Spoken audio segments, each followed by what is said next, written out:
And we are back to the Kyle Brown Podcast, and I have another special guest with me today, the one and only Kaci Jones.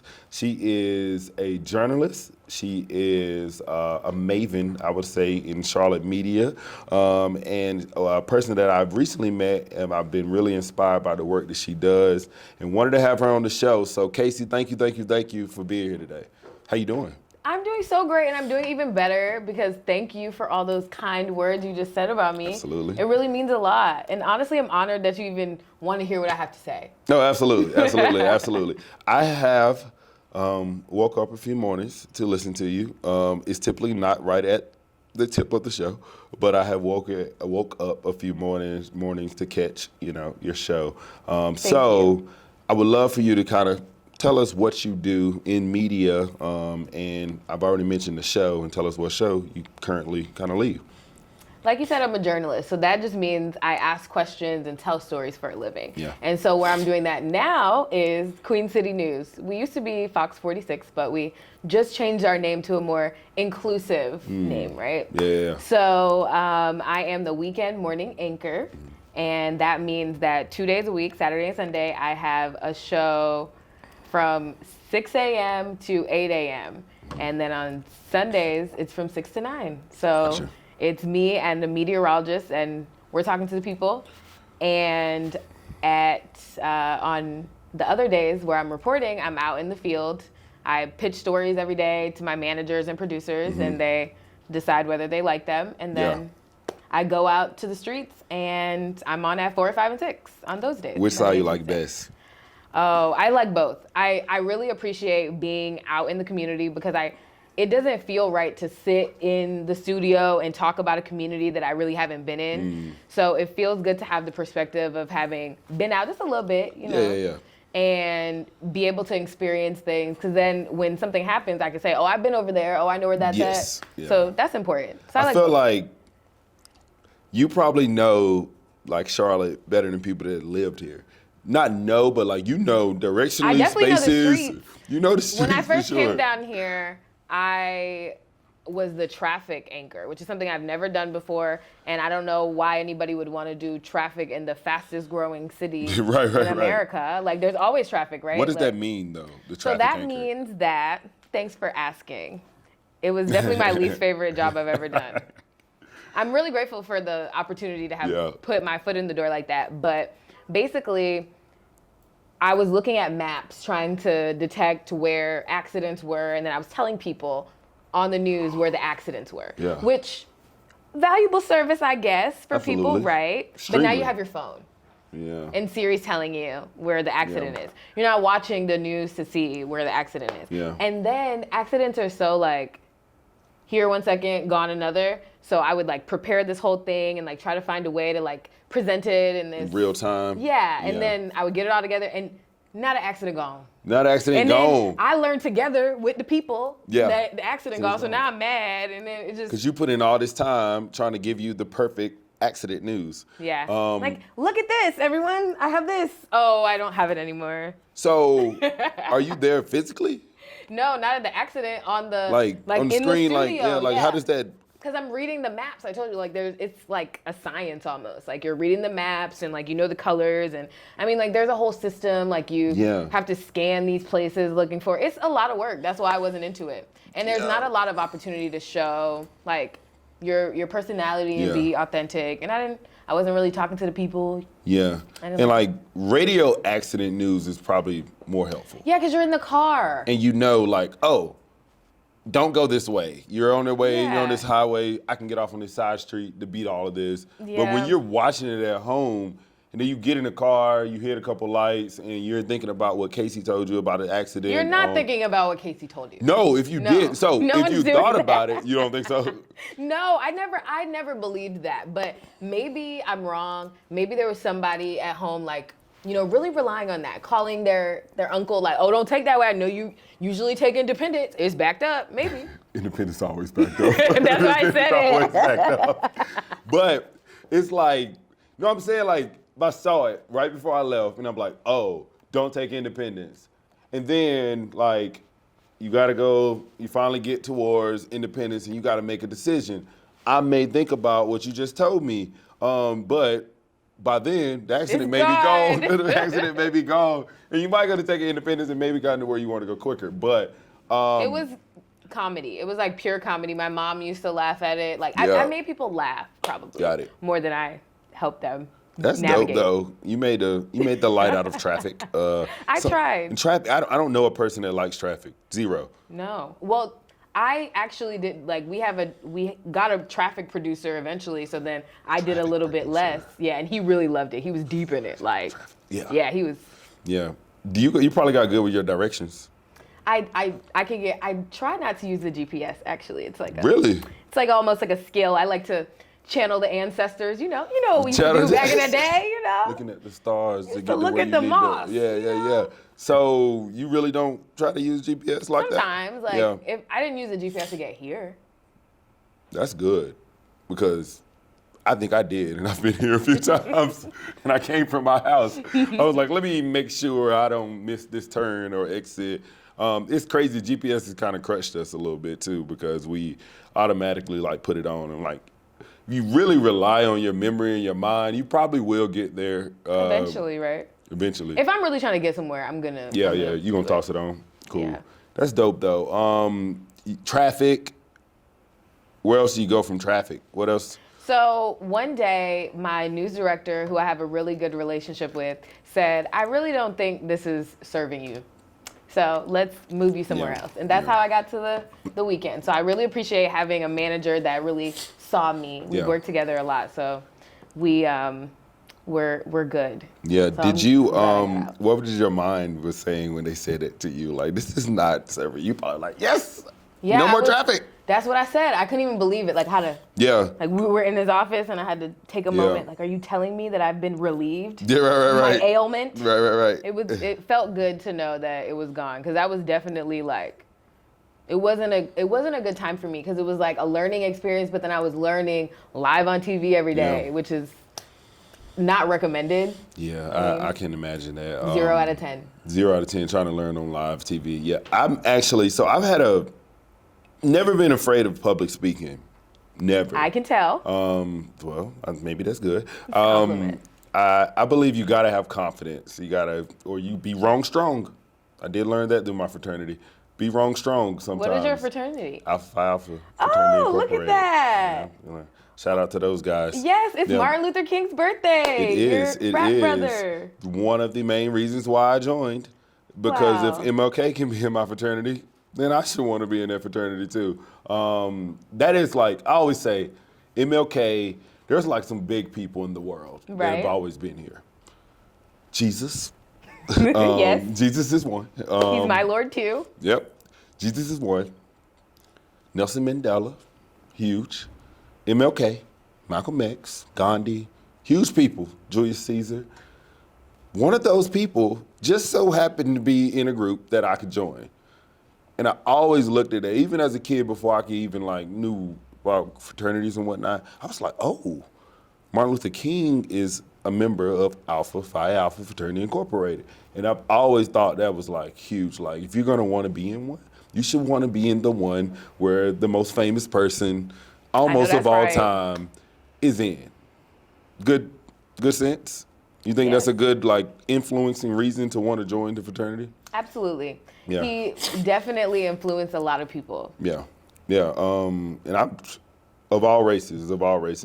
And I've been a huge MLK fan. Like I did a book back in like elementary school, and then we had to create our own book, and I did it on just MLK in general, and it's still in my school. And I still got it at the house too. That's beautiful. And I, at that moment, literally in like the 4th grade, I found out that he was a member of Alpha. Oh, so then that was when it hit you. It was like, I guess I knew, but like I didn't know, but like that fact stuck with me then. And as I got older, my brother joined the fraternity. Yeah. I found out the guys that were in my church that were a part of it. And I was like, oh. Yeah, it was like, if you can see it, you could be it, right? Absolutely. And that is the slogan for my podcast. If you can see it, you can be it. Because I like to be able to showcase people who are doing things. In case you've never seen it, you can come on my podcast and see it. So maybe there's someone out here that wants to be a journalist or a traffic reporter one day. I'm joking. But, If that's what they're into, I think, I feel like we all have gifts. I think that, I was raised in the church, and one of the earliest things that I remember is that God gives us gifts, talents, and abilities. For sure. And I've always thought one of mine was my voice. Yeah. And I've always really enjoyed talking and asking questions, and that's how I got into journalism. It's always been probably about the time that you learned that MLK was an alpha. I learned that what the news was, what a journalist was, what an anchor reporter was, and that's when I wanted to be it, and I never stopped. Gotcha. And you went to school for journalism? I did at Florida Agricultural and Mechanical University. Okay. Yes, I have a Bachelor's of Science in Broadcast Journalism. Okay. And y'all school is known pretty well for, they call it the J School? Yeah, thanks for noticing. Hey, I've recruited some students from there in my previous job from the J School, and I wasn't hip to how good it was until I went there, and I was supposed to be recruiting from a lot of schools, and I found out that the J School had everybody that I needed, and I filled the job, and I helped the clients that we were working with so quickly. Yeah. And I never had to go to any other schools because I went to the J School and they were there. So that was awesome. Shout out to FAMU. Yeah, the president of ABC News is a Florida A&M graduate. Really? Yes, she is. Do you know her name? Kim Godwin. Okay, I just figured I didn't know, but that's dope. So ABC News president is a FAMU grad. She is. It's weird, it's not weird. I love FAMU, absolutely. I would have actually tried to attend, but the way that out-of-state tuition was set up from a North Carolina kid just didn't work out. Glad I went to Winston-Salem State. Yeah, but it was in-state tuition for me too. Did you? Yeah. So I went to high school in Port St. Lucie, Florida. Oh. So I am originally from Richmond, Virginia. My parents got divorced when I was in middle school, and then I went to high school in Florida. Gotcha. So got a little bit cheaper, And my mom went there. I have uncles that went there. My uncle was the editor of the newspaper, the FAMUan. I found that out after I graduated. I'm embarrassed to say. I was I would have just tried to get that. After? Yeah, I would have tried to get that if I knew that. Yeah. Because, I wrote for the newspaper, so it definitely felt good to be a part of, that legacy. Yeah, that is dope. And I wish you would have known before, right? because you probably would have been a nice picture opportunity. Yeah, for sure. So the president of Winston-Salem State just retired last week, and the interim president is from my hometown. Really? Is a mentor of mine. So I just thought that was super dope. Mind you, my hometown is this small. 18,000 people. Really? So it's really dope to see, him as the president of the university that I graduated from, where we only have 18,000 people. But that's also a dream of mine. Maybe one day, something out of the dreams that I have. You could do it. I would want to be a university president. If it could be Winston-Salem State, absolutely. And you have a lot of options if you're leaning into HBCUs. Oh, absolutely. Yeah. I go to FAM. Somebody, hey, I got the colors on, I'm ready to rock. Look at you. We both, look at us. Yeah. I did this purposely. I wanted to make sure that I represented the Rattler Nation a little bit. And then you have on your Marlins hat. Oh, I do. I do have a Marlins hat on. You're right. I do have on my Marlins hat. I'm a Florida boy today. Yeah. I really rock with FAMU. Y'all got a restaurant that's right across the street, O'Lean's. Yeah. Everybody be going to, and I've been 3 times. I had some pork chops. They were so good there. So I just enjoyed the school when I went going, and we got a ton of friends from there. I like O'Lean's too. If it's good enough for Obama, it's good enough for me. Factual. And he was one of the first people that they had told me had been there. So I'm gotta go check it out. It's definitely their claim to fame. It might be on the side of the building. Yeah, but they got a ton of people that's been in there before, and it's funny because all the pictures. I thought it was a bigger restaurant. No, it's just full of love. Yeah. And they were so nice, and they actually remembered me. I went 3 times in one semester back to FAMU, and they remembered me, and I thought it was dope. Yeah. So gave me a little pork chop, so that made my day. But y'all have a beautiful campus, though. Beautiful. Why do you think the J School, why do you think the J School is kind of built this level of prominence? Like, you know, is it because of the Kim Godwins? Is it, sure, or is it just? It definitely has something to do with all the people that come before us that give back. You know, like the reason I know Kim Godwin's name is because, you know, she was at the campus. She still, you know, gives back. And there's so many other. Pam Oliver went to FAMU. Yeah. And there's so many. I don't want to just list them all, but there's so many. And I think that the difference is that my professors really prepared me, you know, for the future. And some of them used to work in the business and came back and taught. One of them even worked here in Charlotte and taught me. Who knew that I would be back? But we learned how to shoot, edit, right? Yeah. Learned how to work through ethical situations. We learned how to fact check. We learned how to even ask questions in press conferences. There are so many of my colleagues that still to this day, 10 years in the game, don't feel comfortable like speaking up in a group of reporters all trying to get the attention of one person. Put me on the job. Put me in the game, coach. I got it, okay? Because my professors taught me, you know, like it was something we did every day. So it doesn't intimidate me. Yeah. You know? Because you've got the practice. You got the reps.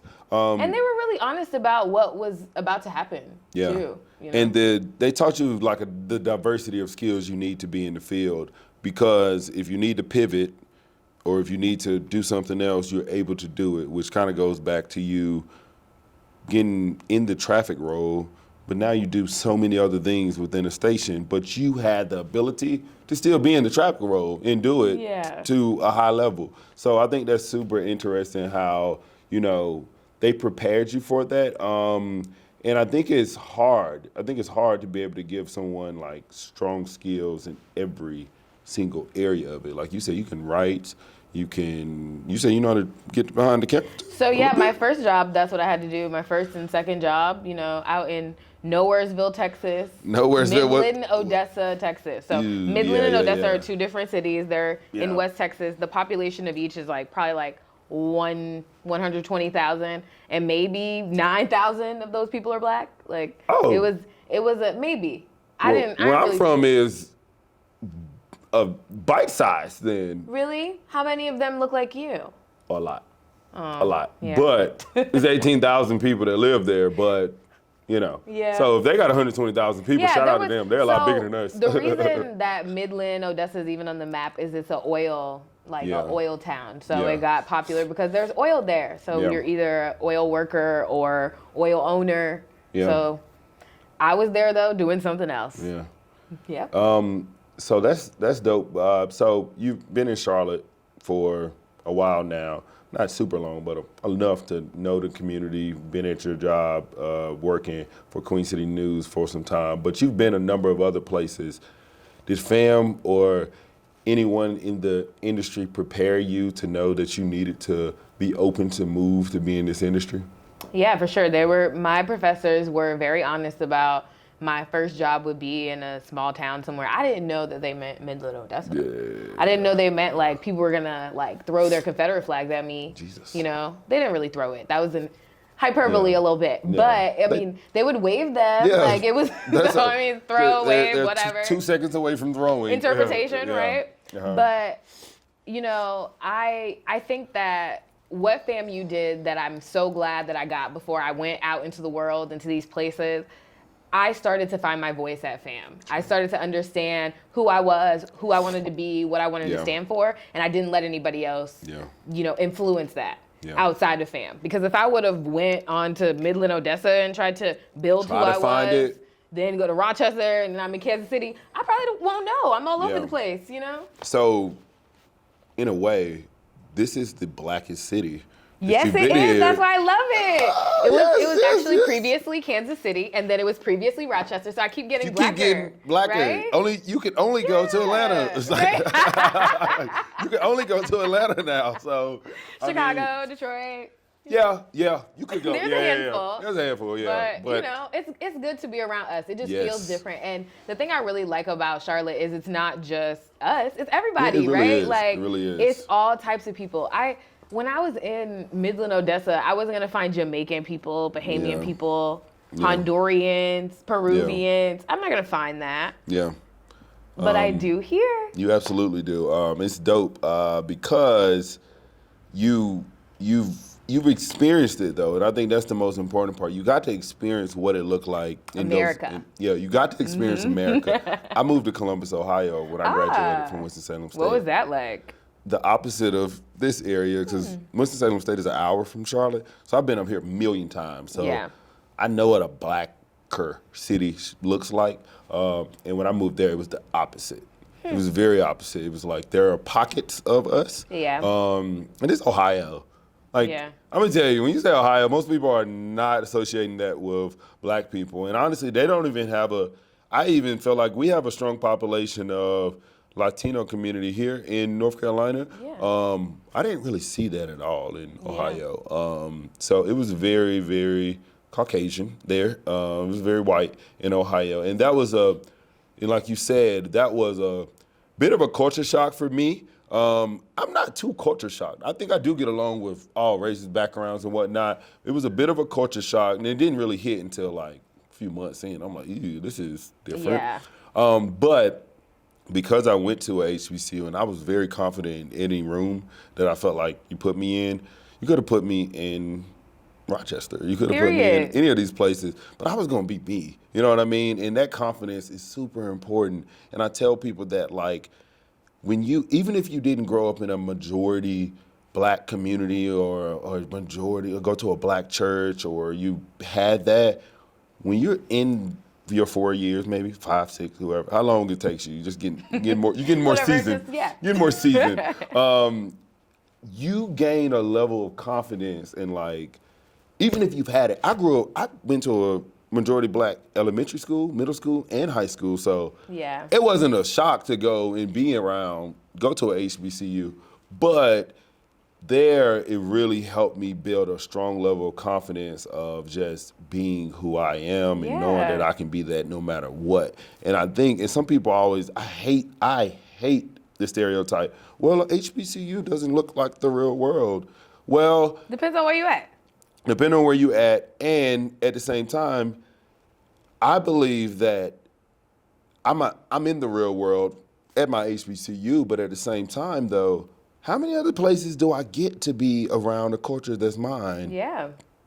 Fully, 100%. It's like a sacred place, It's a sacred place. And it's just I think for me, seeing all the different types of black. Because I mean, growing up, I definitely was around black people. The majority of my schools were predominantly white because America is predominantly white. Yes. But I think that going to an HBCU, seeing all the people from LA, Chicago, Ohio, Virginia, New York, whatever, like just being around all those different like personalities and like understanding that there were different things. There were people that were interested in engineering. There were people that liked anime. There were people who liked singing. There were people who liked dancing. There's something for everybody. And that really gave me the confidence to just be whoever I am, because like your people are out there somewhere. Yeah, and they don't have to like what you like. There's a lot they do. There's a lot they don't. And we got a lot of diversity within us. And that's the beautiful piece. That's something we don't talk about enough. We don't. You know, we talk about diversity and race and a lot. I don't want to say enough,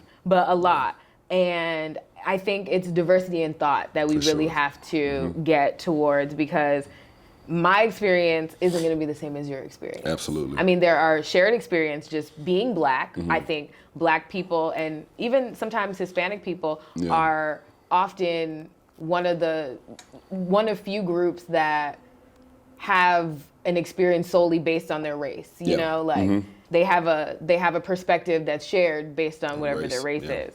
So, I mean, we do share something, but we're different too. And it's okay, and I think we can't assume that another black person thinks like we do. Like we can shared experiences that we think us as black people have, we can't assume that the next person feels that exact same way. Even you being in the diversity space, everybody doesn't want to be in the diversity space, right? Like everybody doesn't want to be an ambassador, be the champion for black people. You don't have to be. You don't have to be. It gets exhausting for me sometimes. It definitely does. Putting the, it's about to be Black History Month. You're going to see me a lot more. You know, it's every February you see a little bit more of me. You know, and tiring because it's like bearing the burden of a lack of diversity, right? Or when there needs to be a video done to represent Black people, and they're like, Kyle, here you go. For us, by us, man. But guess what? I do step up to the challenge. I do step up to it. It does you can get tired sometimes, but when you are that person sometimes, you gotta keep that going. Stephen A. Smith attended Winston-Salem State. I don't know if you're a fan of his. Some people are like, I like him. I like Stephen A. Smith. I definitely respect him. Yes. He was talking about the other day, Shannon Sharp walked off the set. He didn't join the set after Skip Bayless said some crazy stuff about... Again? Like more things that he says crazy? Yeah, Skip Bayless goes crazy. He's a Cowboys fan, so he got a little bit of our books. But but he said something crazy, and Shannon Sharp didn't come on the next day. Stephen A. said, that's your seat. Like, that's your seat. It was yours. He said he wouldn't have left. He would have showed up the next day. And nothing too Shannon Sharp on it, but that perspective was big for me. He was like, you got that seat, that's your seat, and it was for you to show up and challenge him. Yeah, don't let him take you off your spot. Don't let him take you out of that seat. Not today, Satan. Yeah, not today, not today. So I thought that was like powerful for him, and I've met Stephen A. A few times while at Winston-Salem State. Yeah. He spoke at my brother's graduation. He's done like a few banquets and whatnot while I was there.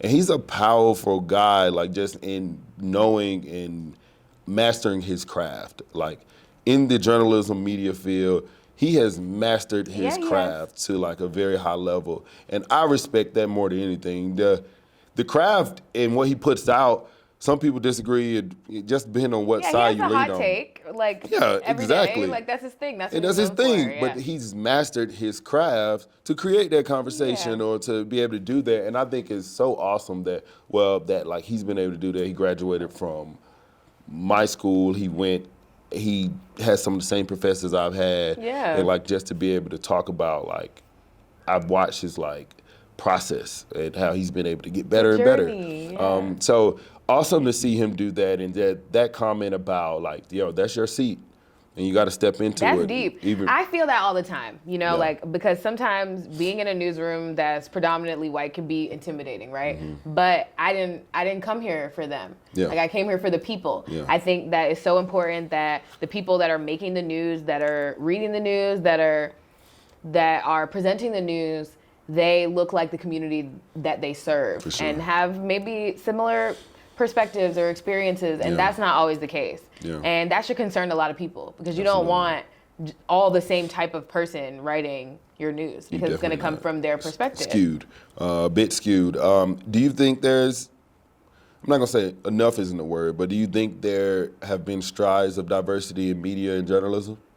Sure. I think everything like after the pandemic, like post George Floyd's murder, like everybody, there was like a big, there was a lot of effort behind it, a lot of fire behind it, and I think some of that fire has burned off for sure. I think that it has to be an intentional effort. It's definitely not going to undo itself.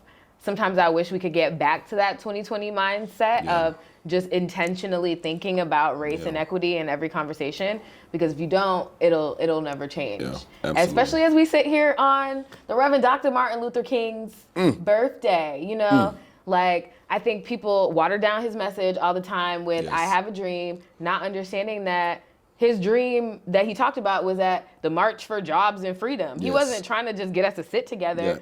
He wanted economic mobility for people. He wanted housing for people. He wanted all the things that we're still fighting for. Yeah. And it is, disappointing that we have to be where we are right now. But I feel good about being in my position because I'm thinking like that. Everybody's not thinking like that. Yeah. So if I leave the room, who's going to think about it? Yeah, who's going to be there? Like if not me, then who? If not now, when? It's like, so, and I have found a way to like balance everything. Like I'm still getting the hang of it. I just turned 30 and I've been in this, 30's the new 20. I heard. So I've been in this now for 7 years. And I think when I first started, I was really getting burnt out, but now I'm just learning like how to use the tools in my toolbox to really help make things a little better. Yeah, I know. And it's, sometimes it can almost feel exhausting in certain spaces. But it does feel exhausting. But once you, it's weird, probably the past 2 years, I've gotten even those exhausting moments, I've gotten a peace in the exhaustion, when I'm trying to recruit diverse talent. Yeah. And they don't accept the talent. Yeah, it must feel good to be a part of the solution, though, right? Yes, to be one of the ones that really can control some of the hiring. Yes. I used to work for the Thurgood Marshall College Fund. So we worked with all public HBCUs. And they used to say, if you don't know the impact that you're making, you're building the black middle class. You're helping people get into jobs that literally may change their entire trajectory of their family, One, some of these students are first generation college, but when you take some of these students who may have grown up where family household salary may be $30,000, and you get a student a job of $75,000 coming straight out of college through the Thurgood Marshall College Fund. It may sound like, wow, he just got a good job, but no, you really changed. If they keep on that pathway, which they probably are just going to keep going up, you've changed the trajectory of their family. So I used to always remind myself of that, when we were able to place, some J school students from FAMU into different large media companies. They were going to probably do it anyway because J school is awesome, but at the same time, you were a part of that process to see that person. Take it. Oh, yeah. Absolutely. Yeah, I just worked hard. But you're part of that process to get them there. Yeah. And I got students that come to me today, they call me Mr. Brown, which I hate. With Mr. Brown, they're call me Kyle. Why you don't like Mr. Brown? You think it's Medea and that Mr. Brown? Oh, no. It's the Mr. Brown. No, Mr. Brown is hilarious, but it's just more I try to still feel young in it. But when I was actually working, I was pretty young. So when they were Mr. Brown, call me Mr. Kyle at least. Call me Mr. Kyle. But regardless, that makes it a little cooler. Does make it a little cooler. Whatever floats my boat. Whatever floats my boat. But just knowing you're helping these students or these kids, adults, really, because they're adults when I'm helping, 21, 22, helping them transition to a new socioeconomic class was huge. So big. And even though I don't work for them anymore, I still do the work. And I think about that all the time. You're not just getting them a job. Yeah. Some students, you're changing. There's some students who come from good backgrounds too, but you're still, for that person, you're changing their trajectory to where if they came from a $30,000 household to you make $65,000 now. And you're going to get raises over the next few years, and you're going to get those things. It makes the outcomes better for their children, right? Absolutely. It's one of the few times that I've gone viral. It was over a tweet that I put up, and I think I'm going to have my numbers right, I think. But it was the median wealth for a white family in Kansas City was 100,000 or something, and then the median for a white family was 10,000. Black family. Black family. Now I have to make sure. Hold on. Yeah. Now I have to Google it because it's really worth talking about. The number is crazy. And that is, but it's wild. It's really wild to think about.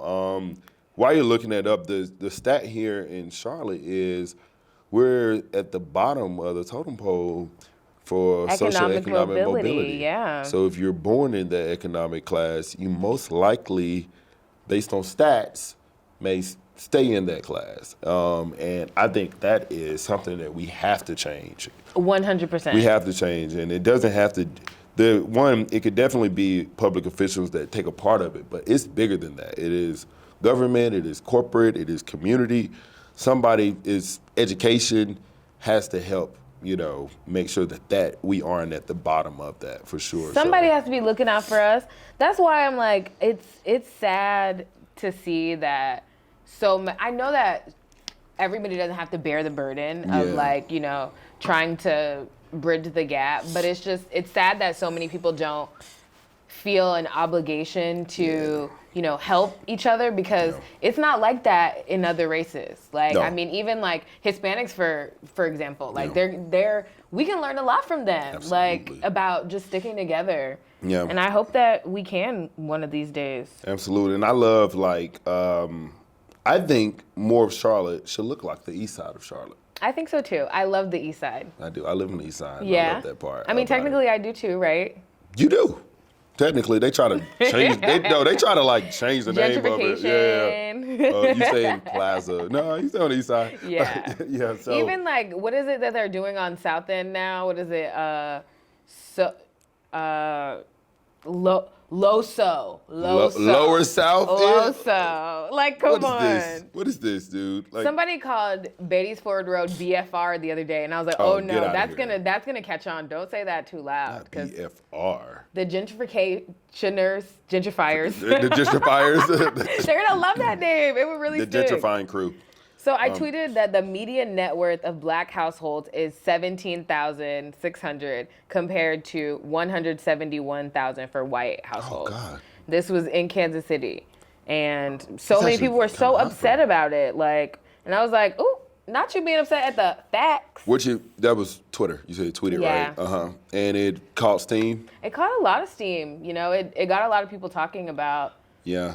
The wealth gap, so I appreciate that. It was It was just like a random little fact I had. I love a good random fact. Was it while you were working in that? Yeah, while I was working in Kansas City. Gotcha. Yeah. Cool. That's well, one, you put it out there, and that's the most important piece. Once people know, now we gotta organize and react to it. And gave them my source too. We probably have it here. In Kansas City, it was called the State of Kansas City, but it was a document that Urban League put out every year, like. Maybe they have a State of Charlotte. I don't know. I haven't. They might. Yeah, I gotta look into it. I got to too. We need advocates in every industry, every field. I think it's super important. When I think of like media, when I think of like Black media or Black-owned media, I think we gotta start controlling our narrative a little more. Sure. Absolutely. Like, people get on me, not get on me, because you can't get on me about something I created, but for like this podcast, everyone wants me to talk about relationships. There's enough of that. I don't want to talk about relationships. I have hot takes about podcasts on relationships. I don't want to hear that. That's not the content I want to consume.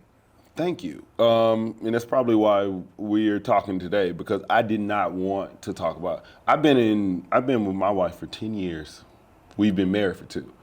Your brother's like, Jesus, you've been married for 10 years?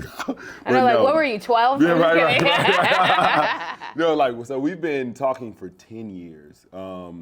And everybody wants to hear about that. Yeah. I think I would understand. I want to hear more because I love Black love, right? But I just feel like everything doesn't have to be the same, right? That doesn't categorize me as a relationship coach, though. No. They just said that I committed to someone for a long time, and we should be fine. That should be normalized more, not making me a relationship coach. And now that I'm going to help guide you. Yeah, on we're to hungry getting for married. role models. You know that. Yeah, but not always have been. But not in my I don't think we should have. Well, we should have role models to look at. I love the Obamas. I love being able to watch like the Cosbys and stuff like that. That's awesome. Cosbys? Yes, I needed to see that growing up. But outside of him and what went down, I needed to see the Huxtables. I needed to see that. And the Fresh Prince of Bel-Air, I needed to see Uncle Phil and Aunt Viv. I about forgot her name that quick. Aunt Viv, I needed to see that because actually I didn't grow up in that. So, but I needed to see it. But I don't expect for them to have to become relationship coaches. Yeah. And we definitely don't want some of them as relationship coaches. We don't. And I'm not going to fall into that. And I get it all the time. And so I believe in telling stories and creating narratives around the other things that don't get enough exposure in our communities. I like that. And we can do that through media.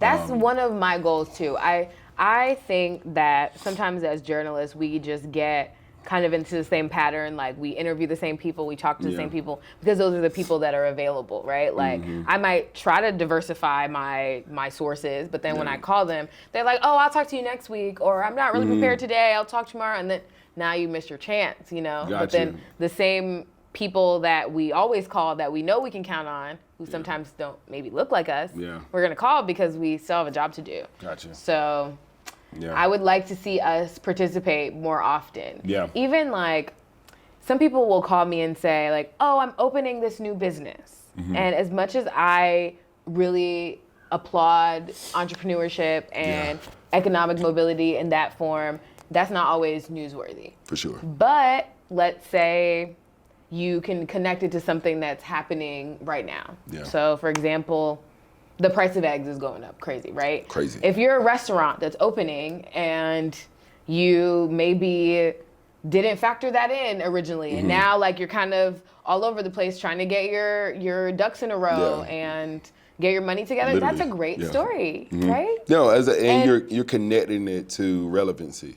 Yeah, but some people don't want to talk on things like that. They're like, no. But I tell you what, if you don't do it, somebody will do it, because it's really just free promo. Absolutely. Like, why not just say how this particular thing has impacted your business? What construction? The construction is always going on. So do you think, for the business owners, whatever you got going on, doesn't have to be a business owner, people that want to get their message out more, what should they do to get in contact with someone like you to spotlight what they have going on, even though it doesn't have to be the exact, like, hey, this is my business I just launched? How do they build that relationship with a network like yours and to be able to spotlight that?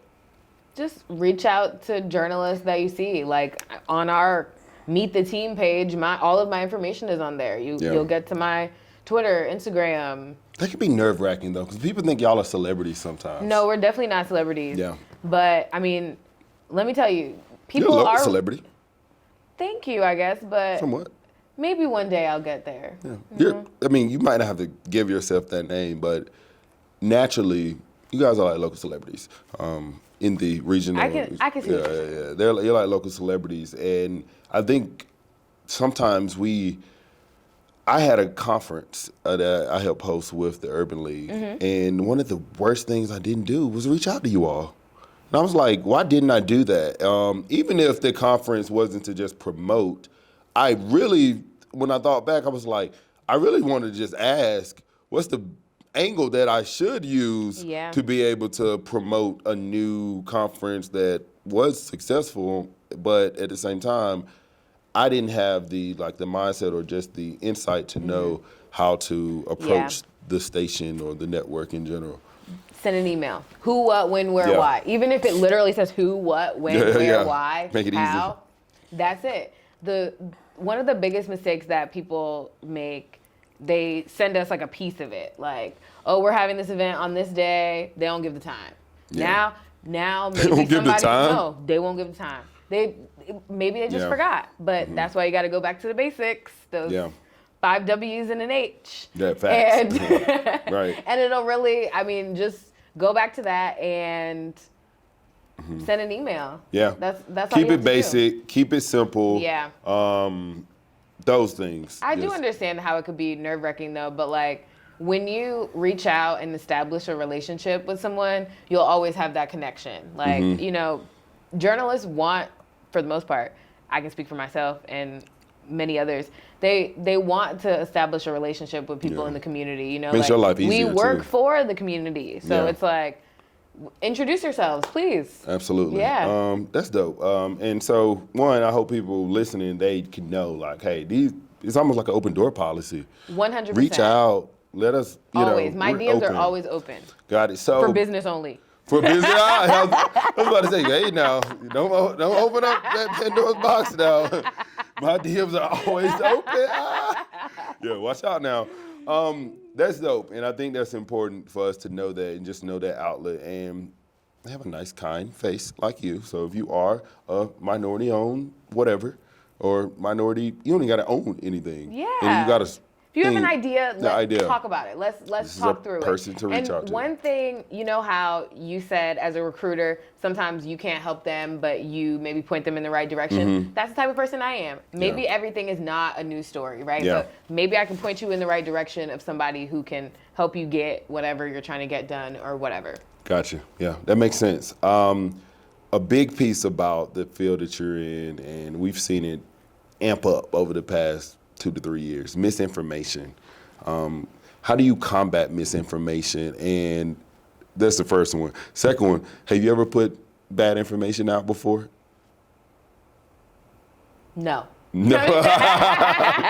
No. I pride myself in accuracy. But no, I mean, so that's like a loaded question. Like I can't just answer it with a yes or a no. Sometimes we get our information from people who have bad information, i.e. the police. Like they start off, they think they know how something went, and now the end of the day, the narrative has changed 12 times. Look at George Floyd, right? We saw the original police report or whatever, and then we saw the video, it didn't match up. Yeah. So I have not, because of who I am as a journalist, and I pride myself on, I hold myself to a high ethical standard. I'm not just going to put out bad information if I know it's bad, but I'm sure that mistakes have been made based on bad information that was given that way. For sure. But misinformation, the only way to tackle it is facts, So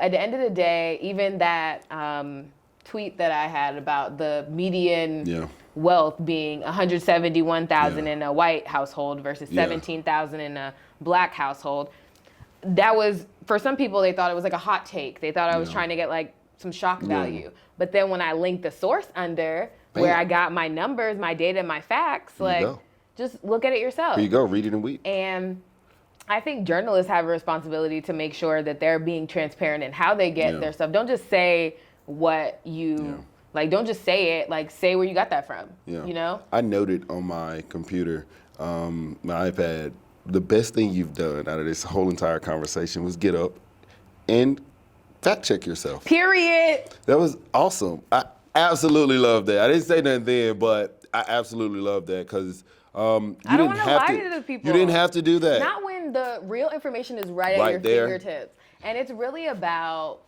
knowing. It's kind of like a laziness of people. Yeah, but I think sometimes the misinformation can be just so far out there. Look at the Tory Lanez trial, right? Yeah. Even after the guilty verdict, you had some blogs coming out and saying that he was not guilty. Yeah. So there are people that want that chaos and confusion. So you have to be able to weed through the mess. Yeah. And it's hard because, the blue check used to be the symbol for what was real and what wasn't. And now that you're paying to get your check, it's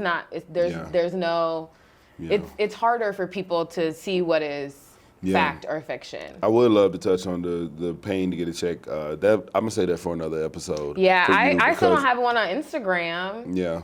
But the Twitter thing that Elon Musk changed around, you literally can pay and whatnot for the levels of the check. And I think that could a check. That's gonna mess us up in the future. I think it already has. Yeah, it already has, but I can see where that can really take us down a rabbit hole of disaster. For sure. But misinformation, I think, people got to stop being a little bit lazy in their reporting and the stuff that they put out. And I mean, I don't just want to put the blame on anybody else. I don't like to point the finger, but I am very solution based. And one of the things is people who are consumers of media also can do their own checking, right? You don't have to just immediately share something because you saw a headline. Maybe read the story. Maybe do yourself a favor and look at the URL. Does it say some weird letters? Or does it say there are clues whether something is true or not. And even just doing a double Google search of whatever the data point or whatever it is that you saw that really attracted you to it, do some research about it. Absolutely. Give yourself 3 to 5 minutes and you'll almost be an expert. Almost. Yeah. And it's just the importance of research. Right? I think the people are losing that a lot. I'll tell you, I will research the crap out of something. I will look at every single source. I will check multiple websites that I trust. I'll do all of that and then try to formulate my own opinion. But that was part of me also being a political science student. I had to do those things. Not everybody, but research is so key. Yeah. Research. Always. We don't always teach the importance of research. You can formulate your own opinion. FAMU taught me. FAMU did. FAMU taught. WSSU taught me. Shout out to them because I think it's super important that you know your stuff so that you can be credible. And when you come out of your mouth, when you represent a number of different things, I try to, like you said, we can't be so stringent on ourselves to where we say, have we ever put out misinformation?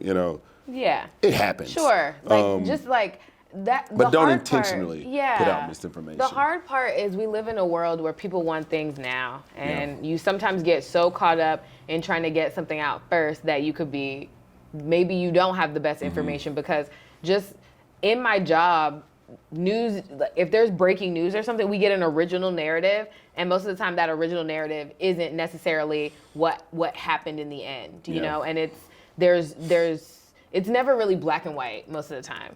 And I think that we just, as an industry, we're rushing to get things out to people because we want to keep them up to date, and people want things fast. But sometimes you can get it wrong because you're rushing to put it out. Exactly. And you're in a kind of fast-paced industry too. Oh yeah, every day, deadlines. Things have to roll. I want to take a quick pivot because you're also in a leadership role here in Charlotte. I think it's always important. You work in the field, but you are trying to empower others through community. You are the president of the Charlotte chapter of the National Association of Black Journalism. Yes. Tell us about that organization. I know a bit about it, a little bit, not a lot. Tell us about it and what you all are trying to do with black journalism.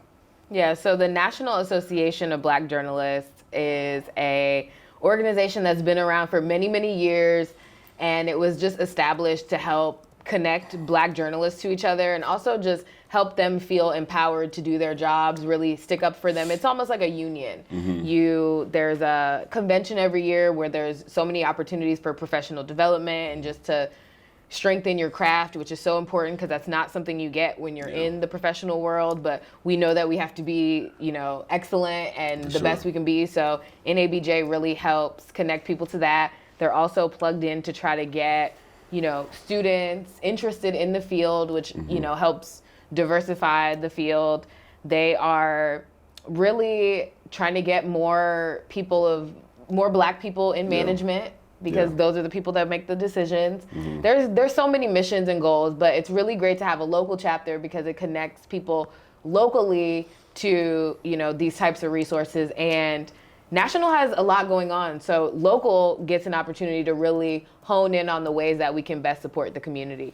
Another thing that we strive to do is really bridge the gap between journalists in the community, just even talking to them about how they can get their stories covered. That's something that we're here for. And one of the projects that I'm really excited about doing this year, I don't know if I'll say it.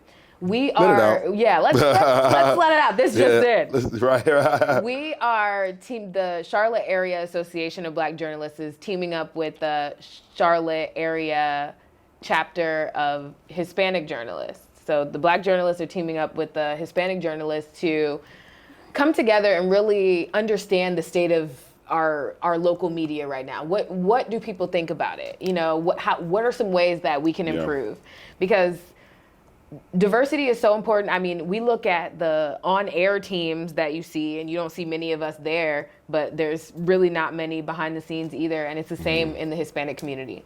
So since we have, similar goals there, it's really great to join forces and be able to, try to get some data and facts together, because that's really where we're in this collection stage of what do we need to do, what can we do, how can we serve the community better. Yeah, that's dope.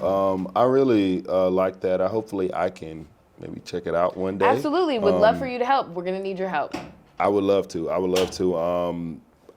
I'm in my little journalism bag right now with the podcast. I think I fall underneath somewhat of a journalist. You don't say think. You do. I do. So I want to be able to learn from the people who actually have mastered this as a trade, like yourself, and a number of other people who I know are part of the organization, because I'm like, this is something I love to do and something I like I can talk to people all day. Give me a wall. Gotcha. Yeah. Gonna give them a conversation. Same. But I like the same. Yeah. So we could go for days. Yeah. But I'm really big into let's figure out how the greats are doing it.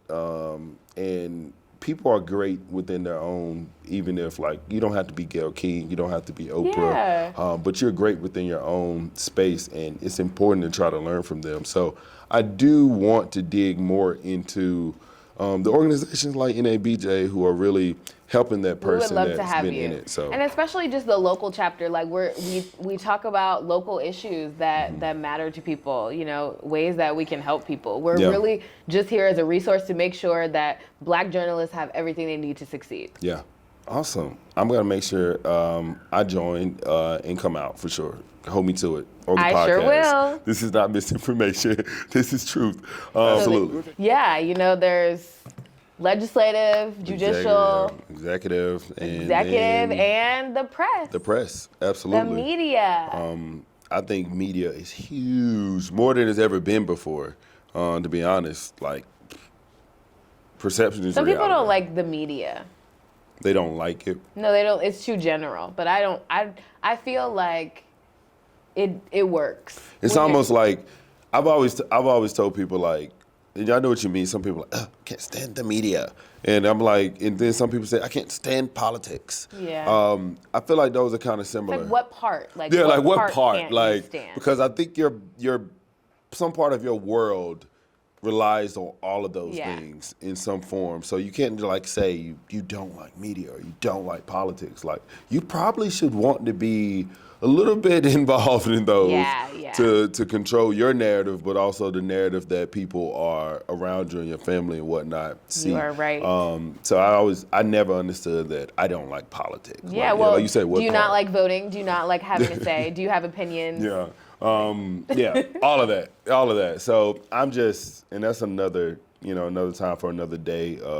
The statements of I don't like politics and I don't like media because it's kind of like, in a way, it's almost ignorant because you're not giving those fields and those industries the credit they deserve. Yeah.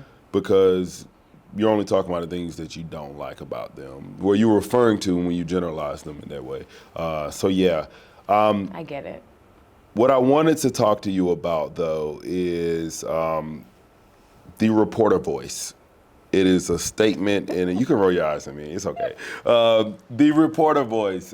We hear that a lot of times when it comes to media. We believe that there is a voice. You know, the outside, the consumer. It's no way they talk like that in real life, or it's no way that they just had this voice and they just were born with it, and they came off as, you gave it to me earlier, just then. You kind of got a snippet of it, but truly, I don't think you have a reporter voice. Thank you. I don't. That is a compliment. You sound like you sound all the time. Thank you. Sure, FAMU helped you with that. No, yes. Let me not say no. Yeah. Yes, FAMU taught me, and along the way, like, when I was in a place where I felt like I didn't fit in, there was a little while that I was, I got comfortable and started to assimilate in some ways. And I could hear my voice changing. Even now, when I go back on some videos, I'm like, ew, why was I talking like that? And I mean, so I understand where the idea of the reporter voice comes from. And I think that some journalists feel like they're trying to be somebody else. They're trying to do something else. And it's entertaining online, like the dramatics of it all, right? But in the end, I feel like when your voice is so different than it is in real life, how can people even trust you? Yeah. Like, you want people to believe you. Out. Like, come on. Definitely for the news and for information. So if I'm giving it to you in this way, and I see you outside of there, you sound completely different. It's like, well, is what you're telling me a gimmick, or is it something that is, and I don't think too deep about it, but I know what you mean. Like, you want that trust to be there with your audience. And that's the main reason why I just believe in spaces like this. Podcasts and things like this, because sometimes people still be changing their voice on podcasts too, though. I think they do. I think the root is like, you got to know who you are to give it to anybody else, right? Yeah. But I do like there's like a little tiny difference in how I speak on television and how I speak in real life, or when I'm talking to a crowd of people, just based on like public speaking, like you speak from your diaphragm, and then I'm talking for like 2 or 3 hours at a time. So it's like, I can't just speak from my throat. Like, you know, maybe if I'm just talking to you, we just have a few words, I might just give you my throat, you know. Well, no. But no, you know what I mean. You talk enough where words are going to be construed. But yeah, it's just, I feel like depending on who you're talking to, you will, you know, it's adaptation too, just in the conversation. And it's just enunciation a little bit, right? I just want people to understand me. I want to speak in a way that I can be understood, and I don't want it to be distracting. Like, why is she speaking like that? It's like if you're talking to someone from another, not race, another country that speaks a different language. Sometimes I may need to slow down. Yeah. Pronounce my words a little better. And it's not that I'm changing the way I speak. I want you to understand me, and I want you to be able to, you know, like, I've had time, when I moved to Ohio, I had to slow down the way that I spoke. Yeah. Because they were, oh, you pretty country, dog. Yeah. Like, you pretty country. So, and I wasn't changing the way I speak, but if I wanted those people who weren't used to my Southern accent to understand me or even build trust in some of those areas, I had to a little bit. Yeah. Understanding is the key. That's for sure the goal. And I appreciate being able to adapt to any situation, you know? It's a skill to have, to be able to speak differently. What you think about the people who do give reporter voice? Not what you think of them, but why are they trying to I don't know, maybe like voice? that's their thing. Everybody has their thing, you know? I feel like sometimes it's entertaining, right? Like those people have a lot more followers on TikTok than I do. So what do I have? Like, you know, the streets love the streets love that reporter voice thing. So I'll be in the minority that doesn't like it. I think it just also, I don't want to say decreases our credibility or anything, but it just it makes everybody like misconstrue what we do. Sure. Yeah. Gotcha. But I've always spoken like this though. I've always been big on enunciating. On the morning announcements or reading the Bible at church. Like I was about to say, church is like the #1 place where I learned how to speak. You was doing announcements? What? I've done it all. Done it all. I mean. The sick and shut in list? I have not had to do the sick and shut in list. But I've had to do a Bible verse in front of church every Sunday. Yeah. And you know your time is coming. And my mom's a teacher, math teacher, not public speaking, but you would think she was. So you know your time is coming. So after a while, you better practice. Right. It was like in school, remember like when we would like read aloud and like there would be there would be some that, you know, people would want to read and others they would be like, man, you gotta read again. Yeah. You know? So I was the one that was always reading. I was always reading too. You I was too? like, pick me. Shout out. I was changing my voice in the story and everything. Oh, I used to give you tone, enunciation, all of that. I would jump in my seat a little bit. It's really a personality type. Yeah. Like everybody doesn't do it. It's when I was reading out loud in class, you knew you were gonna get those four sentences the best way you could. And it's important to do that in certain cases. Like I wouldn't want to hear Audible and like it'd be just so boring. There's a rapper, I actually don't listen to his music, but I thought it was crazy. He completely changes his voice. His DDG, have you heard of him? I think he's like dates like one of the Baileys. Holly, one of the Bailey sisters, Holly. His rap voice. I never heard him. I just know him as Hallie's boyfriend. I've never heard him either. His rap, well, I guess I've heard it. Like I've heard some songs of his. I didn't really know who it was, but not trying to play him, but DDG's rap voice and his normal voice are completely different. Like? Is it deeper? He has a very like deep voice. Yeah. But his rap music sounds very like Kendrick Lamar auto-tune-y. Like it's like completely different. And like even when he does interviews, he's tried to be in his rap voice. And then one of the interviewers asked him one time, was like, so I heard you got a different voice. And he was like, yeah, I do. And he was like, this is my normal voice. I was like, yo, that is wild. Like he is a personality as a rapper where he completely changes his voice. I think, have you seen that like in other industries or other people who like trying to go, acting for sure. Yeah. Acting for sure. But I think they're impressive. I change my voice. Like I'm just very expressive. So sometimes when I'm telling stories, tone my and voice will enunciation. change, and if I'm talking about a person, like I might accidentally do their voice. I don't always mean to, because sometimes that's not nice. You're a good impersonator? Yeah. I'm kind of good. I think I get it from my dad. I should impersonate someone? Nah. What's your favorite to do? No, I'm like a natural one. Like, when you just... Do Trump. No, I'm not doing Trump. I'm not doing Trump. No. I think you must be good at it. Do it. When you ask me, Do it, like, it's not like... Okay, so Because then when I'm going to do it, then I'm trash, and now it's like I'm no longer good at it. So you know what I I mean? can do like a fake reporter voice, and you can do that. You can be Donald Trump. Okay, Yeah. I'll interview Donald Trump in my fake reporter voice. Okay, got you. All right. Good evening, Mr. Trump. We heard that President Biden left some documents, confidential documents, in his office at his Delaware home. Do you have any response? Yes. The Trump cars are now on sale. You can find them anywhere. You can find them anywhere, $9.99. If you buy 1,000 of them, I will invite you to my house. See, I don't know if I was good. But it just depends. I don't think I was good at my reporter voice, so we're But in the same naturally, I think I'm good. Like, if I'm just trying to tell you a story, yeah, and, if it's in it the just story, comes out. yeah, like if Yeah, like I probably was trash then, but I think I've done some Obamas. I've done some. I don't think you were Trumps. trash. I think it showed good potential. Potential, see? See, I knew I was gonna be trash. But I don't think it was trash. But hey, it was a good shot for the Kyle Brown podcast. The first time you ever tried think to you did impersonate great. someone. But like, when I'm telling a story naturally and I need to impersonate someone, I think I can sound like them. Yeah, I think my thing is people too. Definitely not celebrities. It's more the people. Your friend or someone you've been hearing talk forever. Oh, I'm definitely gonna do all my friends, my mom, my dad. Oh, my mom is like Medea.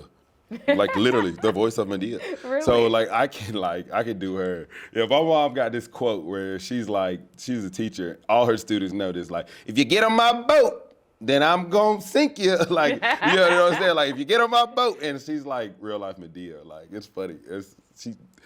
There are times where she probably has a lot of good sayings. Oh my gosh, she has a lot of them. And all her students know them. Like, it is like people 20 years older than me, and like who like from her first class, because she's been teaching like 30, 35 years. Wow. From like her first class, she's consistent too. I love that. Yeah, like so. Some people don't like it when you get to know them, like when you can guess what they're gonna say. But I appreciate it because I like when you notice my patterns, because that means that's really me. Like it's that's you. what I do. It is what it is. Yeah, it's you. So like, cool. Yeah, and I'm the same way. Some people know me in certain ways, and hey, I am who I am. Yeah. I like phrases that I like, and I use them over.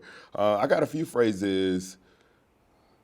I don't know. I got a couple things that I say a lot that I'm not gonna say phrases, but words that I use a lot. Some of them just for me, where I grew up and whatnot. But I'm gonna get my impersonation skills down, and I'm gonna give you some more one day. All right. We're gonna figure it out. I got to figure out the ones I'm really good at. Where I feel naturally just able to do it. But in conversation, if we're naturally talking and I need to impersonate someone, I think I'm pretty good. Yeah. Like, I'm not Jamie Foxx. What did you think about my reporter voice? Oh, your reporter voice. I think your regular reporter voice is better. I think you should stick to your voice. Because if you came off like that, I wouldn't know the difference. But but it would be a lot to do it all the time. Like, I'd have to do it on the internet and stuff. Like, it would seem it seemed like that would get tiring. Like, and for actors, like you say, I think they're impressive. Like, when I hear Idris Elba speak in a country like, it's cool. Like, Southern that's voice. very much a talent. And then what's his name, Daniel Kaluuya, and like he's completely British and he can speak like he's from Texas. Like, that is just talent. Like, I think that is so cool. So yeah, the reporter voice is a real thing. You strive people to be authentic, be yourself, while still understanding the things you need to pull out for the role. I think being yourself is a courageous act, but it is worth it in the end. Yeah, absolutely. Well, I'm gonna keep doing that. That's why, like, I'm not gonna be a relationship coach on my podcast. You know what I mean? Like, I'm not gonna jump into things that don't I'm not interested in. Maybe it just isn't your gift. No, not my gift. You know, Not at all. So that's dope. The reporter voice is awesome, and it's a big part of the job. And some people feel as though they have to conform to it. You don't. You're just naturally awesome. Thank you. And you told me this before. You like the people who are really great at it don't have reporter voice. I'm a Gayle King fan. I'm a fan of Oprah. I used to be a fan of Montel. I haven't seen Montel in a while. Where is he? Oh no, Montel used to date Kamala Harris. That was so interesting. I saw you seen that? Yeah, all of her business surfaced when she became the vice president. Yeah. I feel bad. Wow, all of her boyfriends on display. Everybody. They just put you out there. But I was like, Montel, Kamala, they were on the red carpet together. Yeah, and then what's funny is like Doug and Montel are like, she doesn't. She got no type, She has zero type. They're completely separate. They're like, she was a melting pot. She wanted to figure out what was for her. But like Montel Williams could have never been the second gentleman of the United States. Maybe he could have. Gosh. Let me never say never, but Oh my gosh. This is how we do it. Can you imagine Montel? Oh my gosh. That would be hilarious. Cool. So a quick pivot. Not a pivot. It's still in your area, your field. You love pivot. That's your favorite word. I watch a lot of pivot podcasts. They got this thing where everybody can pivot. No, everybody can podcast, but everybody can't pivot. You ever watched the Pivot podcast? Yes, I have watched it, and that's a fact. Yeah. So back to my pivot. You got to cover a lot of stuff. A lot of it you probably don't always care to report on. Yeah. It's a part of the job, but there are some things that you probably do care about, strongly, and you do like to be able to be that voice for that information. What are those things for you? So my favorite stories to tell are stories that hold people in power accountable to the people they serve. Like, if I had to choose a favorite story, the same story that I always tell is about trash. So in Rochester, we got some repeated calls about trash piling up at this apartment complex in this not so great side of town. And we kept getting the same calls. One day we had the time to go check it out, and the trash was indeed piling up. So I looked across the street and I saw that the trash at the building across the street was piling up too. And then I put two and two together and noticed that the number to call on both of the buildings were the same. So I said, are they owned by the same person? And so I put those together, found out that the landlord, the owner, just hadn't paid his trash bill in months. And so they cut it off. And I mean, he's getting rent from all these people. It's a building that has maybe 60 people in it, and he's getting rent from all of them, and he's not paying the trash bill. And so so that's one entity to hold responsible, right? Like the landlord. And then I went to the city like, well, why have you let him go on for so long? And then they said, we can't find him. So then I went on this journey to find this negligent landlord. And on my journey to find him and do all these things, I found out all these other problems with several apartments that he also owned.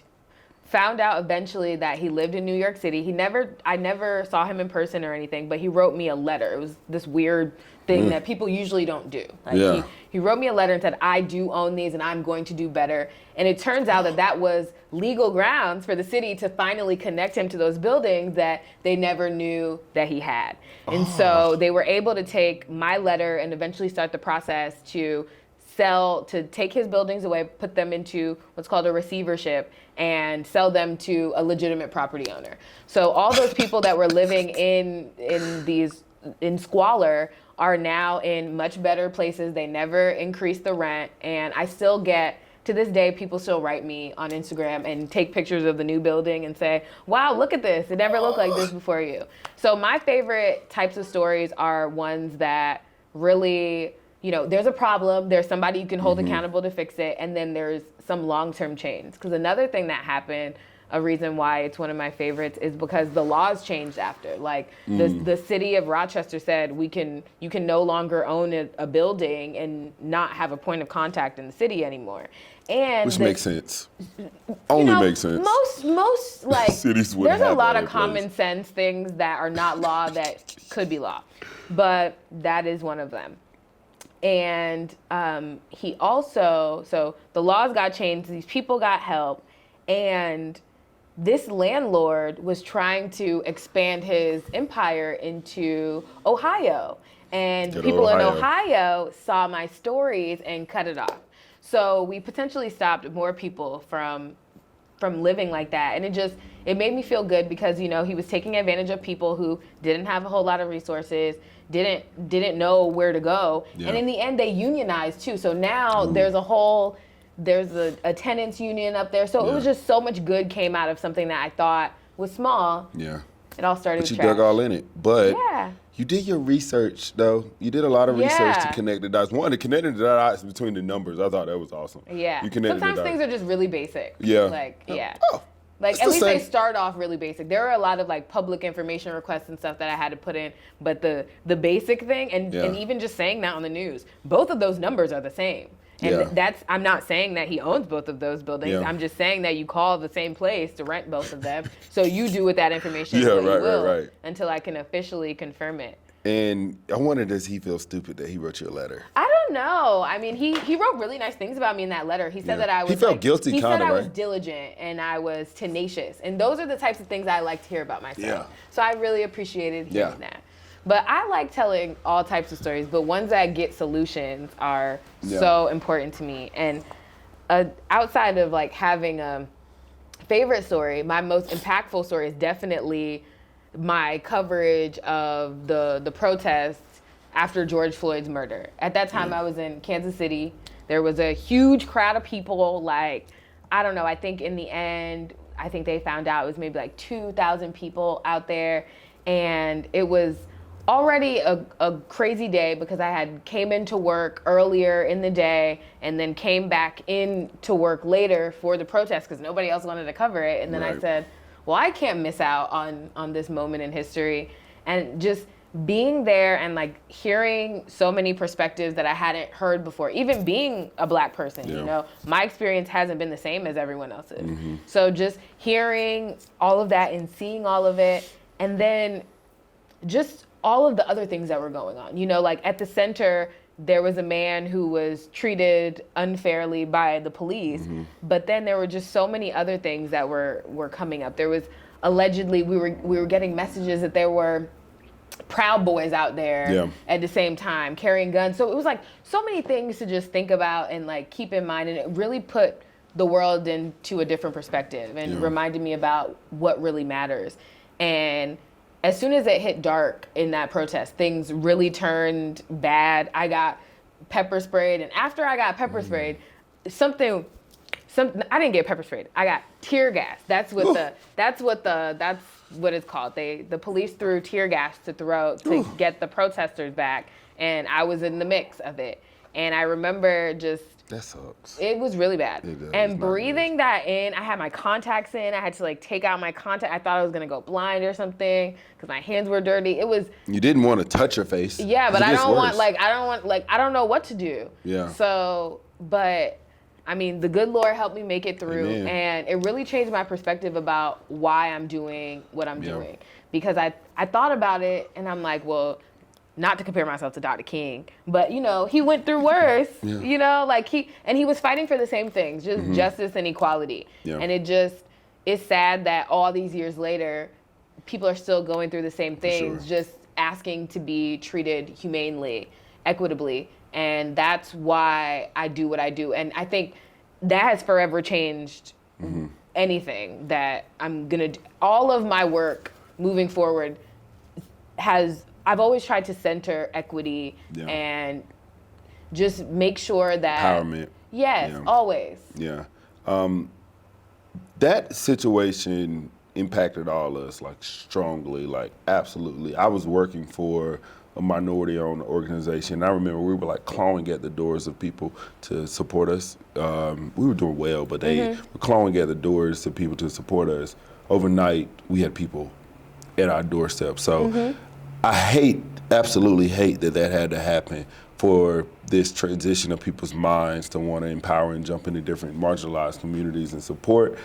But it has impacted future generations in ways that we probably can never even imagine.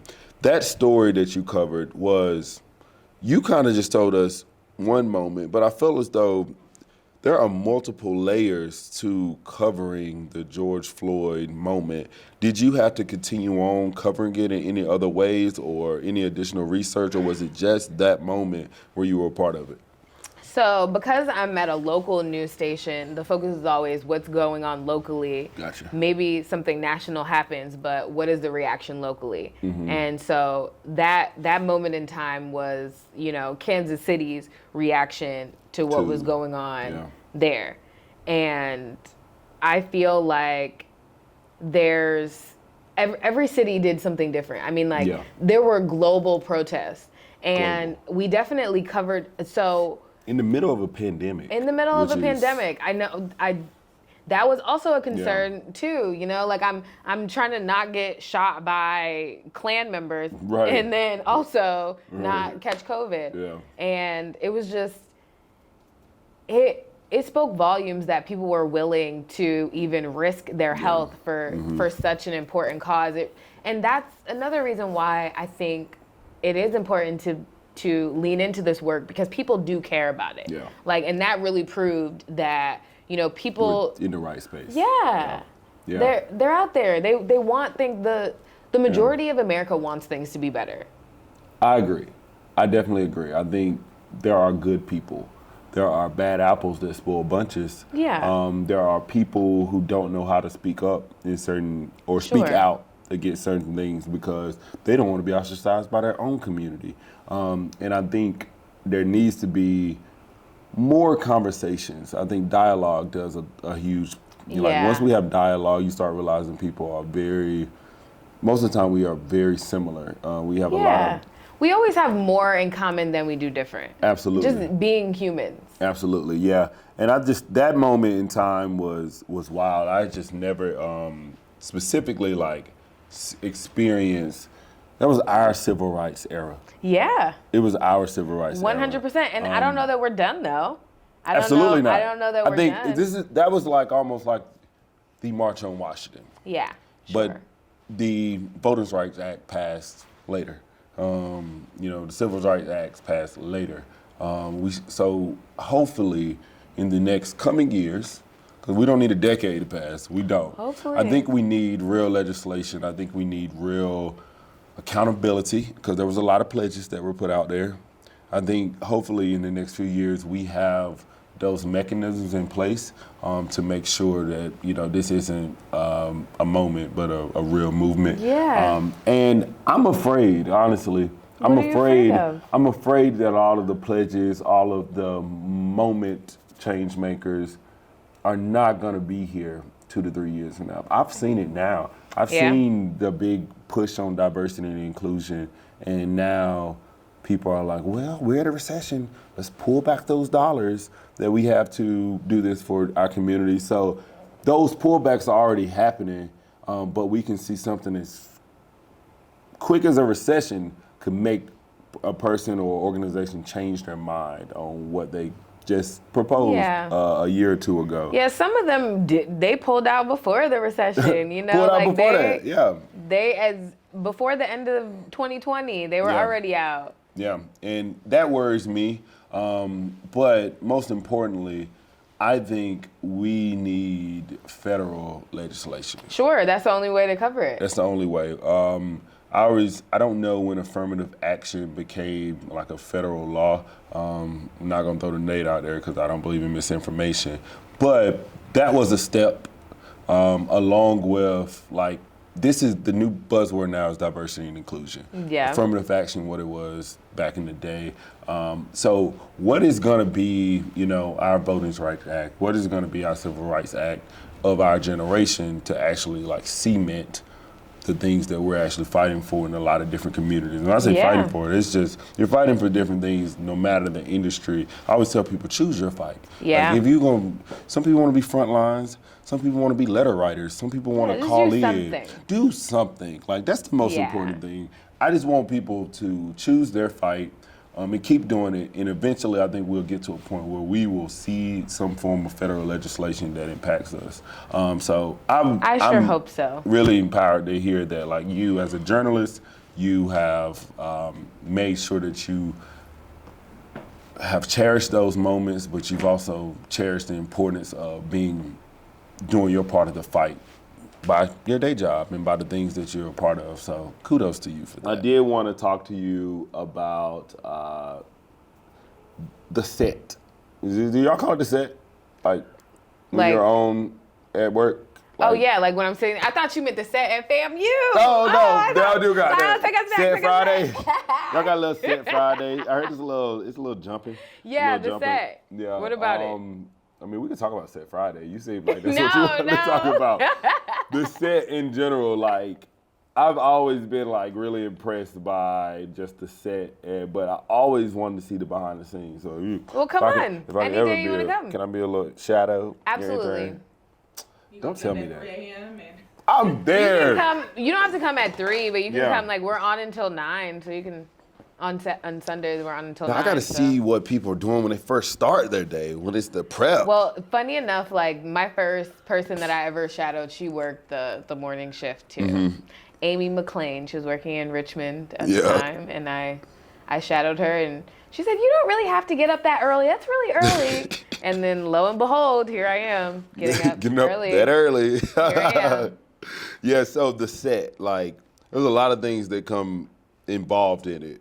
Between the stories, between the timing, between having a relationship with your co-host, between, getting people's name right when they come on and whatnot.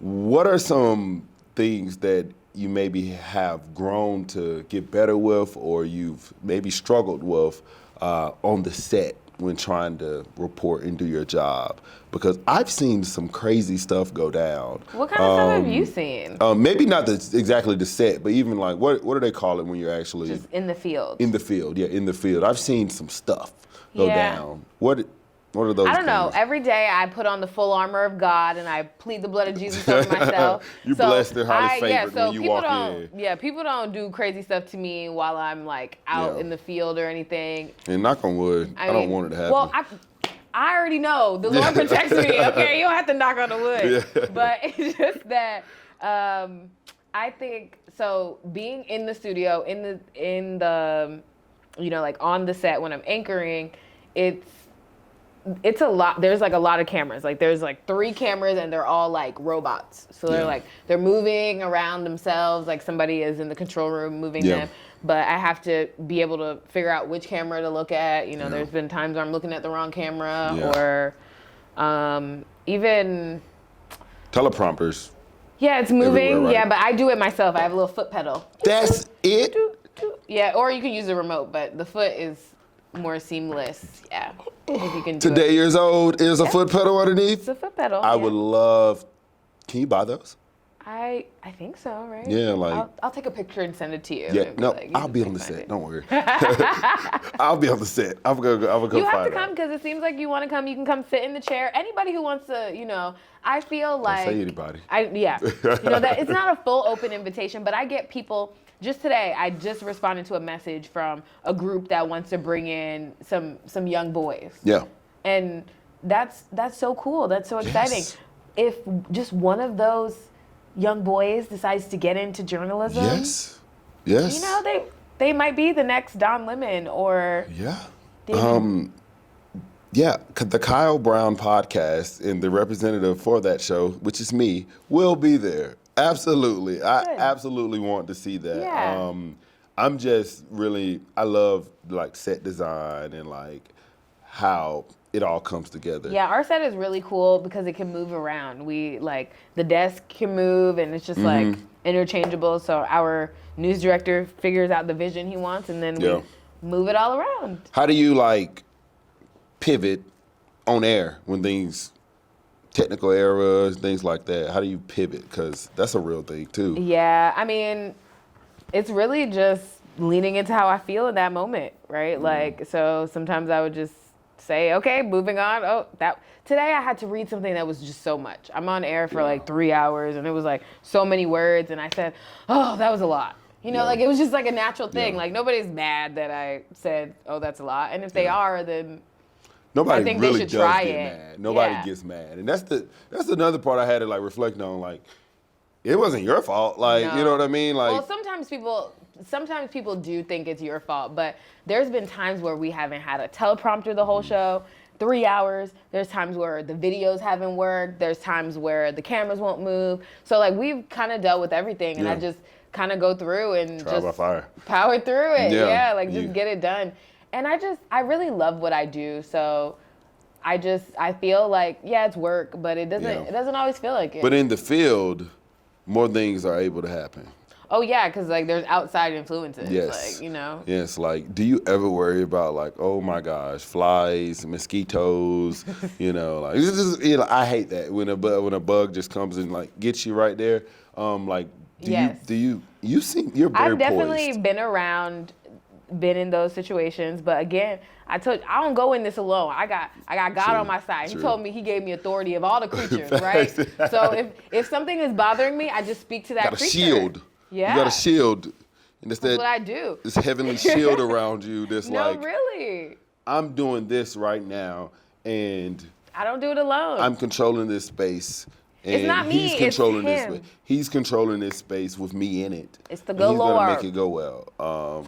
But there was a time in Midland that I was doing a story about chickens, and I really wanted to pick up the chicken. Like I thought that it was gonna be like a good idea. I was like, oh, this is gonna be great. Yeah. And everybody was like, no, you're not gonna be able to do it. The chicken's not gonna stay still. And I talked to the chicken. I said, look, chicken, I just need you to act right for 30 seconds, all right? That's all I need. I need to put this on my reel. I'm trying to get out of Midland. Okay, it's gonna be creative. And if this chicken's gonna do it, I gotta grab it. I'm gonna do it. And I took that chicken and I talked about the chicken, and that chicken did what I needed to do for 30 seconds. Right as soon as I was done, it 31, he was ready to rock. She was gone, but you know what? I wish I could find that footage of you grabbing the chicken, because I ain't grabbing too much chickens. I definitely have the chicken footage. Yeah. You know, receipts or it didn't happen, right? And guess what? Right, and guess what? You got out of Odessa, and you got out of Midland. Praise the Lord. Okay, chicken got me where I need to go. Jesus said, "Chicken, relax. Kaci needs to get out of here." I just leaned into that dominion that he gave us over those creatures.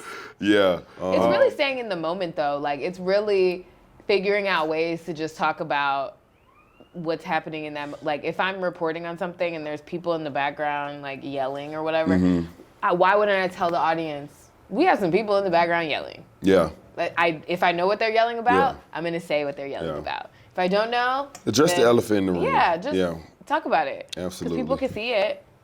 Got it. Cool. Well, this has been awesome. You know, I really enjoy this. I'm a fan of the media. I'm a fan of news. News is how we get our information. There's a lot of ways to get it now, but the news has always been the local news has definitely been the most long-standing way of getting our information, where when you're waking up in the morning, you got the TV on just running, because that's how you're going to get your day started. So one, thank you for being in such a pivotal role in just being able to give information, but also show us that, you know, as a minority in these spaces, you have to be confident, you have to be proud of not just yourself, but you're prideful of the education that you received at FAMU to get you in these spaces and make you be an expert of your craft. And I truly believe if you can see it, you can be it. So hopefully there's a young girl out here or a young guy that wants to be a journalist of any form, and they see you and possibly decide that this is what I'm gonna go after. So kudos to you. I hope so. Thank you. I really appreciate that. It's really an honor to be able to do this work, because it is a job with really long hours. I go to work on the weekend mornings at 4 a.m., you know, and it's a sacrifice that I have to make. So I do appreciate you acknowledging the sacrifice. And I do hope there's some young boys and young girls out there that want to get into it, because we have to pass the baton somewhere. Absolutely. And people, that's the only way to fix the lack of diversity in the field is to get new people interested. So absolutely. I would love any young people who are interested in journalism, definitely reach out to the Charlotte Area Association of Black Journalists, because if I can't help you, somebody else is there that maybe has some tools to help you and really give you an idea of where to start, because it can be pretty hard to break into it. And exposure is key. So, mentors and exposure is key. And Miss Kaci here is saying that she's open to be able to support and help. So that's awesome. And thank you for being on the show. We just kick it off. Like, we're in the first chapter of the Kyle Brown podcast, and I'm super excited to be able to have you. I think we've had some phenomenal guests, and I think you have been nothing but phenomenal. So thank you again. It is always good to share the space with another HBCU grad. You already know. And I'm excited to just see what's to come for you. And I'm excited to go to an NABJ meeting so I can learn more for people. Yes, you're going to start with the local chapter, right? You're going to fellowship with us here in the Charlotte area. I'm in the local chapter. This year, the NABJ conference is in Birmingham. Okay. I can go to Birmingham. I have friends there. Look at you. There, Is it that HBCU network? It is. It's absolutely my Tuskegee friends that I hope are watching or will be watching. They live in Birmingham, so let's try to make it happen. I got to figure out the next meeting, and I definitely want to try to support and be there for sure. So thank you again for being on the Kyle Brown podcast. Thanks, Kaci. It's been a pleasure. Yes.